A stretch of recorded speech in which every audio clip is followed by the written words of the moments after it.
Hello എല്ലാ പേർക്കും പൗത്ര സീരിയലിൻ്റെ പ്രമോ വീഡിയോയിലോട്ട് സ്വാഗതം. അപ്പോൾ ഇന്നലത്തെ എപ്പിസോഡ് അവസാനിച്ച് നിൽക്കുന്നത് നമ്മുടെ വേദയും നന്ദിനിയും ശ്രീജയൊക്കെ കൈകോർത്ത് നിൽക്കുകയാണ് ജപ്തി നടപടിക്കെതിരെ. അപ്പോൾ JCB വന്ന് ഇടിക്കാനായിട്ട് നിൽക്കുകയാണ്.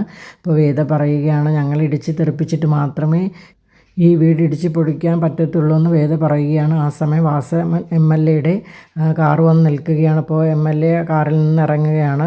എന്നിട്ട് ബാങ്ക് മാനേജർ വിളിച്ച് പുറത്ത് നിന്ന് എന്തോ സംസാരിക്കുകയാണ്. എന്നിട്ട് കുറച്ച് കഴിഞ്ഞ് മാനേജർ വന്ന് പറയുകയാണ് ജപ്തി നടപടി നീട്ടി വെച്ചിരിക്കുകയാണെന്ന്. അപ്പോൾ അതിൻ്റെ കാരണങ്ങളൊക്കെ ഇനി അറിയിക്കാമെന്ന് പറയുകയാണ്. അപ്പോൾ മാഷ് ചോദിക്കുക, അത് രേഖാമൂലം ഞങ്ങൾക്ക് കൈപ്പറ്റണമെന്ന് മാഷ് പറയുകയാണ്. അപ്പോൾ പറയാം അതൊന്നും ഇപ്പോൾ നടക്കത്തില്ല എന്ന് പറയുകയാണ്. നിങ്ങൾ ഇനി അർദ്ധരാത്രി വന്ന് വീട് ഇടിക്കുമെന്ന് പറഞ്ഞാൽ ഞങ്ങൾ എന്താണ് ചെയ്യേണ്ടതെന്ന് പറയുകയാണ്. അപ്പോൾ വാസവൻ നേരിട്ട് പറയുകയാണ്, അങ്ങനെയൊന്നും സംഭവിക്കില്ലെന്നും താൽക്കാലികമായി ജപ്തി നടപടി നീട്ടി വെച്ചിരിക്കുകയാണെന്ന് വാസവൻ പറയുകയാണ്. അപ്പോൾ ഇതെല്ലാം കേട്ട് ബാങ്ക് പ്രവർത്തകരും പോലീസുകാരൊക്കെ പോവുകയാണ്. എന്നിട്ട് വാസവൻ മാഷിനോടായി പറയുകയാണ്, നിങ്ങളെ മകനെ ഞാൻ ഇന്നലെ വിളിപ്പിച്ചിരുന്നു, അവൻ വന്നിരുന്നു, അവനോട് ഞാൻ ചില കാര്യങ്ങൾ പറഞ്ഞിരുന്നു, എൻ്റെ മകനോട് എന്നോട് ക്ഷമിച്ചു എന്ന് നീ പറയണമെന്നും എന്നിട്ട് എൻ്റെ കൂടെ നിൽക്കാനും ഞാൻ ആവശ്യപ്പെട്ടു. പക്ഷേ അവൻ അത് നിരസിക്കുകയാണ് ചെയ്തത്. മാത്രമല്ല അവൻ എനിക്കിട്ട് നല്ലൊരു പണിയും തരികയും ചെയ്തു. ശരിക്കും ഞാൻ അതിൽ മുട്ടുകുത്തിയിരിക്കുന്നുവെന്നും വാസവൻ പറയുന്നുണ്ട്. അപ്പോൾ അതിന് ഞാൻ ഒരു തിരിച്ചടി കൊടുക്കുമെന്നും ഞാൻ പറയുന്നു. ശരിക്കും ഞാൻ തോറ്റിരിക്കുകയാണ്. ഇത്രയും പറഞ്ഞിട്ട് വാസവൻ ഇറങ്ങാനായിട്ട് പോവുകയാണ്. അപ്പോൾ വേദ വന്ന് പറയുകയാണ്, അപ്പോൾ നിങ്ങളെ കൊണ്ട് ഇനിയും ഒന്നും സാധിക്കത്തില്ലെന്നും, ഇപ്പോൾ ഈ അടുത്ത സമയത്ത് വരെ ജപ്തി ഭീഷണി നമ്മൾ നിൽക്കുകയായിരുന്നു, അവിടെ നിന്ന് നമ്മളെയൊക്കെ രക്ഷിച്ച് കൊണ്ടുവരാൻ വിക്രമിന് കഴിഞ്ഞെങ്കിൽ ഇനിയും വിക്രമിന് നമ്മളെയൊക്കെ മുന്നോട്ട് കൊണ്ടുപോകാൻ കഴിയുമെന്ന് വേദ പറയുകയാണ്. അപ്പോൾ അതിനുള്ള മറുപടിയൊന്നും പറയാതെ വാസവൻ ചിരിച്ചുകൊണ്ട് പുറത്തോട്ട് പോവുകയാണ്. കമല എല്ലാവരോടും കൂടിയായി പറയുകയാണ്, മാഷെ കണ്ടില്ലേ, ഇത്രയും ഒരു ജപ്തിയുടെ ഭീഷണി നിന്നപ്പോഴും നമ്മളെ രക്ഷിക്കാനായിട്ട് നമ്മുടെ വിക്രം മാത്രമല്ലേ ഉണ്ടായിരുന്നുള്ളൂ. നിങ്ങളെല്ലാവരും അവനെ തല്ലുകൊള്ളിയെന്നും അടിപിടിക്ക് പോകുന്നു എന്നൊക്കെ പറഞ്ഞ് എപ്പോഴും കുറ്റം പറയുക ഉണ്ടല്ലോ. പക്ഷേ ഒരു കാര്യം വന്നപ്പോൾ അവനല്ലേ നമുക്ക് ഉപകരിക്കപ്പെട്ടുള്ളൂ എന്നല്ല പറയുകയാണ്.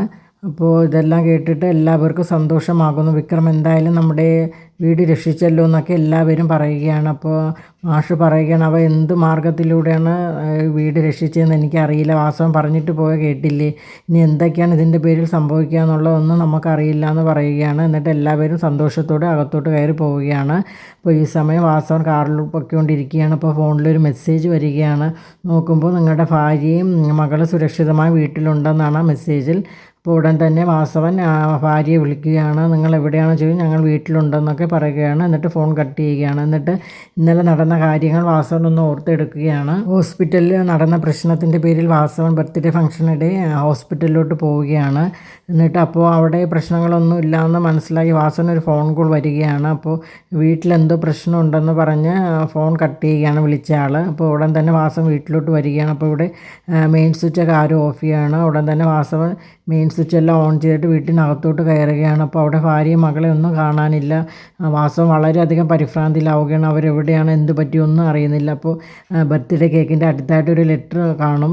അപ്പോൾ അതിലിങ്ങനെ എഴുതിയിരിക്കുകയാണ്, ഞാൻ വിക്രമാണെന്നും അപ്പോൾ എൻ്റെ വീട്ടിൻ്റെ എതിരെയുള്ള ജപ്തി നടപടിയിൽ നിന്ന് നിങ്ങൾ പിന്മാറിയില്ലെങ്കിൽ നിങ്ങളുടെ ഭാര്യയും മകളുടെയും ജീവൻ ഭീഷണിയാണെന്നും പോലീസിനെ ഒരിക്കലും അറിയിക്കരുതെന്നൊക്കെ ആ ലെറ്ററിൽ പറയുന്നുണ്ട്. മാത്രവുമല്ല എന്തെങ്കിലും ഇതിനെതിരെ ഒരു തിരിച്ചടി നിങ്ങൾ പ്രയോഗിക്കുകയാണെങ്കിൽ നിങ്ങളുടെ മകൾക്കും ഭാര്യയ്ക്കും കൂടി മോൻ്റെ അടുത്ത് 2 ബെഡും കൂടി ഒന്ന് കരുതി വെച്ചോളൂ എന്ന് വിക്രം ആ ലെറ്ററിൽ പറയുന്നുണ്ട്. ഇതൊക്കെ കേട്ട് വാസവൻ വളരെയധികം ദേഷ്യം വരികയാണ്. അയാൾ ലെറ്റർ ചുരുട്ടി എറിയുകയാണ്.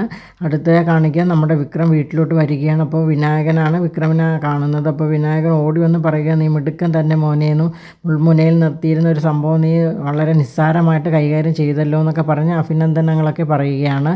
എന്നിട്ട് വിക്രം അകത്തോട്ട് കയറുകയാണ്. അപ്പോൾ കമലയെ എല്ലാവരും ഓടി വരികയാണ്, വേദയുമുണ്ട്. അപ്പോൾ എന്നിട്ട് ചോദിക്കുകയാണ്, മോനെ ഇവിടെയുള്ള ജപ്തി ഭീഷണിയിൽ നിന്ന് നമ്മളെയൊക്കെ നീ രക്ഷിച്ചല്ലോ മോനെ, അമ്മയ്ക്ക് വളരെ സന്തോഷമായെന്നൊക്കെ പറയുകയാണ്. നീ എന്താണ് ചെയ്തതെന്ന് ചോദിക്കുകയാണ്. അപ്പോൾ അതൊന്നും അറിയണ്ടെന്നും എല്ലാ കാര്യങ്ങളും നല്ല രീതിയിലായില്ലേ എന്നൊക്കെ പറയുകയാണ് വിക്രം. ആ സമയത്ത് കമല അമ്മ പറയുകയാണ്, ശ്രീജി കുറച്ച് മുളകും ഉപ്പുമൊക്കെ ഇങ്ങെടുക്കും, മോന് ഒരുപാട് ദൃഷ്ടിദോഷങ്ങൾ കണ്ണീറൊക്കെ ഉണ്ടെന്നും അതൊക്കെ ഒന്ന് മാറട്ടെ പറഞ്ഞ് ഒഴിഞ്ഞിടാനായിട്ട് പോവുകയാണ്. അപ്പോൾ ആ സമയം അവിടെ മാഷ് വരികയാണ്. മാഷ് വന്നിട്ട് ചോദിക്കുക, ഇവിടെ എന്താണ് കാണിക്കുന്നതെന്ന് ചോദിക്കുകയാണ്. അപ്പോൾ നീ എങ്ങനെയാണ് അവനെ ഈ ജപ്തി നടപടിയിൽ നിന്ന് രക്ഷിച്ചതെന്ന് ചോദിക്കൂ, വല്ല അക്രമവും ഭീഷണിയൊക്കെ പെടുത്തി കാണും, വാസവൻ പറഞ്ഞിട്ട് പോയത് കേട്ടില്ലേ എന്നൊക്കെ മാഷ് പറയുന്നുണ്ട്. അപ്പോൾ കമല പറയുകയാണ്, എന്ത് കാണിച്ചായിട്ടായാലും ശരിയല്ലേ മാഷേ, അവൻ നമ്മളെയൊക്കെ രക്ഷിച്ചെടുത്തില്ലേ, ഇനി എന്താണ് ഇതിൽ കൂടുതൽ വേണ്ടതെന്ന് ചോദിക്കുകയാണ്. അപ്പോൾ കമലയെന്ന് മാഷ് വിളിക്കുകയാണ്. ഇതിൻ്റെ പേര് ഇനി എന്ത് പ്രശ്നമാണോ വരാൻ പോകുന്നതെന്ന് എനിക്കറിയില്ലെന്ന് മാഷ് വളരെ വിഷമത്തോടെ പറയുന്നു. അപ്പോൾ ഞാൻ കാരണം ഇനി ആർക്കും ഒരു പ്രശ്നം ഉണ്ടാവില്ലെന്നും ഇതിൻ്റെ പേര് നിങ്ങൾക്ക് ആർക്കും ഒരു ബുദ്ധിമുട്ടുണ്ടാവില്ലെന്നും വിക്രം വാക്ക് കൊടുക്കുകയാണ്. എന്നിട്ട് വിക്രം അകത്തോട്ട് കയറി പോവുകയാണ്. അപ്പോൾ കമല അവൻ പറയുന്നത് കേട്ടില്ല. അവൻ ആയുധവും അക്രമവുമായിട്ടാണ് മുന്നോട്ട് പോകുന്നത്. അതിൻ്റെ ഫലം രക്തം ചീന്തുകയാണ് എന്ന് പറഞ്ഞിട്ട് മാഷും അകത്തോട്ട് പോവുകയാണ്. എന്നിട്ട് ശ്രീജ കമലയോടെ പറയുകയാണ്, അമ്മേ ഇതിനെല്ലാം കാരണം ആ ശ്രീനിയാണെന്നും ആ ശ്രീനിയും വിക്രമും തമ്മിലുള്ള കൂട്ടുകെട്ട് അവസാനിപ്പിച്ചാൽ മാത്രമേ അവന് നല്ലൊരു ജീവിതം കിട്ടുകയുള്ളൂ എന്നൊക്കെ ശ്രീജ പറയുകയാണ്. അപ്പോൾ ഇത് കേട്ടിട്ട് വേദ പറയുന്നുണ്ട്, ഞാൻ ശ്രീനി സാറും വിക്രമായിട്ടുള്ള എല്ലാ ബന്ധങ്ങളും ഞാൻ വിക്രമിനെ കൊണ്ട് തന്നെ ഉപേക്ഷിപ്പിക്കും എന്നൊക്കെ പറയുകയാണ്. അപ്പോൾ ഇത് കേട്ടിട്ട് കമലയ്ക്ക് ഒട്ടും രസിക്കുന്നില്ല. അപ്പോൾ കമല പറയുന്നു, എൻ്റെ മകനെ ആർക്കും ഇതുവരെ നന്നാക്കാനായിട്ടും പറ്റിയില്ലല്ലോ എന്നൊക്കെ പറഞ്ഞുകൊണ്ട് പരിഭവിച്ച് അകത്തോട്ട് പോവുകയാണ്. അപ്പോൾ വേദയും ശ്രീജയും വിഷമിച്ച് നിൽക്കുകയാണ്. എന്നിട്ട് വേദ റൂമിലോട്ട് വരികയാണ്. അപ്പോൾ അവിടെ വിക്രം ഇരിപ്പുണ്ട്. അപ്പോൾ വിക്രം പറയും, ഇന്നലെ എന്താണ് സംഭവിച്ചത് എനിക്കറിയണം എന്ന് പറയുകയാണ്. അപ്പോൾ അത് നിൻ്റോട് പറയേണ്ട ആവശ്യമില്ലെന്ന് വിക്രം പറയുകയാണ്. അത് ഒന്നും പറഞ്ഞാൽ പറ്റില്ല, എനിക്ക് അറിഞ്ഞേ പറ്റത്തുള്ളൂ. നിങ്ങളെ വാസവന് ഒരേ തലത്തിൽ സഞ്ചരിക്കുന്ന ക്രിമിനലുകളാണോ എന്ന് എനിക്കറിയാൻ വേണ്ടിയിട്ടാണെന്ന് വേദ പറയുന്നുണ്ട്. മുള്ളിനെ മുള്ളുകൊണ്ട് തന്നെ എടുക്കണം. വാസവൻ ഒരിക്കലും ജപ്തി നടപടി നേരായ മാർഗത്തിലൂടെ അല്ലല്ലോ ചെയ്തത്. അതുകൊണ്ട് ഞാൻ തിരിച്ച് നേരായ മാർഗത്തിലൂടെ അല്ല ചെയ്തത്. അതുകൊണ്ടാണ് അവർക്കൊക്കെ ഇതൊക്കെ അനുഭവിക്കേണ്ടി വന്നതെന്ന് വിക്രം പറയുന്നത്. അപ്പോൾ ആർക്കൊക്കെ എന്നാണ് വേദ ചോദിക്കുന്നത്. നിങ്ങൾ എന്താണ് ചെയ്തത് തെളിച്ച് പറയൂ എന്ന് പറയുകയാണ്.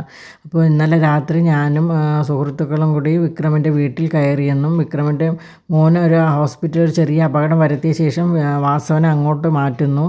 അതിനുശേഷം ബർത്ത്ഡേ ഫംഗ്ഷൻ നടന്നുകൊണ്ടിരിക്കുന്ന സ്ഥലത്തോട്ട് ഞങ്ങൾ പോവുകയാണ്. അവിടെ കറണ്ടൊക്കെ കട്ട് ചെയ്യുന്നു.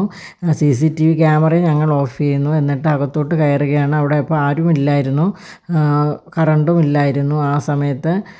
അപ്പോൾ വാസവൻ്റെ മകളും ഭാര്യയും മാത്രമേ ഉണ്ടായിരുന്നുള്ളൂ. അപ്പോൾ ഞങ്ങളെ കണ്ടത് അവർ ഇരുട്ടത്ത് ശരിക്കും പേടിക്കുകയാണ്. എന്നിട്ട് രണ്ടുപേരെയും കെട്ടിയിട്ടു. എന്നിട്ട് എനിക്ക് പറയാനുള്ള എന്താണെന്ന് നിങ്ങൾ കേൾക്കണമെന്ന് ഞാൻ അവരോട് പറഞ്ഞു.